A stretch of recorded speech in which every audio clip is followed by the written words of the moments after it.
গাজীপুর প্রতিনিধি আসাদুজ্জামান তুহিন মানুষটি এতটাই নম্রভদ্র ছিল যা ভাষায় প্রকাশ করতে পারবো না।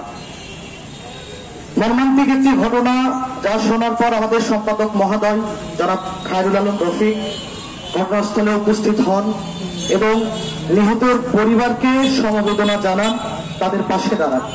তিনি এখন পর্যন্ত সেখানে আছেন এবং তিনি আমাদের জানিয়েছেন ঢাকায় ওখানে একটা ঈদগাহ মাঠে জানাজার নামাজ শেষে এখন ময়মনসিংহে দিকে রওনা হয়েছে লাশবাহী গাড়িতে। তো বলার ভাষা খুঁজে পাচ্ছি না। গত কয়েকদিন আগে আমাদের শেরপুর প্রতিনিধি জাহিদ ভাই ওনার সঙ্গে চা খেয়ে আসছেন, গল্প করে আসছেন। সম্পাদক মহোদয় বারবার একটি কথাই বলতেছিল যে তার দুইটা এতিম শিশুকে কি বলে বোঝাবো, কি সান্ত্বনা দিব আমরা তাকে। আরেকটি বিষয় না বললেই নয়, বাংলাদেশে একটি ভিক্ষুক মারা গেলেও, অনাকাঙ্ক্ষিত ভাবে মারা গেলেও একটি ভিক্ষুক ন্যায় বিচার পায়, কিন্তু সাংবাদিক মারা গেলে এখন পর্যন্ত নজিরবিহীন কোন ন্যায় বিচার পায়নি। বড় দুঃখ নিয়ে কথাগুলো বলতে হচ্ছে। বাংলাদেশের সাগর রুনির মতো এত ভাইরাল পার্সন মারা যাওয়ার পর 105 বারের মতো তাদের তদন্ত প্রতিবেদন রিপোর্ট পেছানো হয়েছে। এখন পর্যন্ত আমরা তার কোনো সঠিক সুরাহা পাইনি। আমরা কি শুধু এভাবেই অবহেলিত হয়ে থাকবো? আমরা যে বড় অসহায়, আমরা সত্য তুলে ধরার জন্য কি না করি। আমরা একটি রাষ্ট্রের চতুর্থ স্তম্ভ। আমাদেরকে যেমন নির্যাতন করা হয়, অনেক জায়গাতে অপমানসূচক অনেক কথাবার্তা বলা হয়।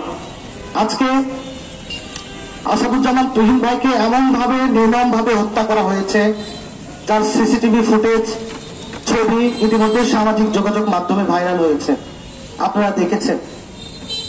আমাদের আসাদুজ্জামান তুহিন ভাই হত্যাকাণ্ড হওয়ার পরপরই আমাদের মাল্টিমিডিয়া রিপোর্টার্স ইউনিটের সভাপতি এবং সাধারণ সম্পাদক মহোদয় দ্রুত আমাকে ফোন দিয়ে জানান, পিয়াস তুমি খবর নাও।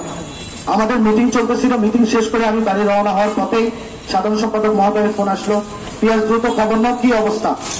তারা আজকে যে মানববন্ধনের আয়োজন করেছেন, ইতিমধ্যে সম্পাদক মহোদয় তাদেরকে সাধুবাদ বা ধন্যবাদ জ্ঞাপন করেছেন তাদের প্রতি।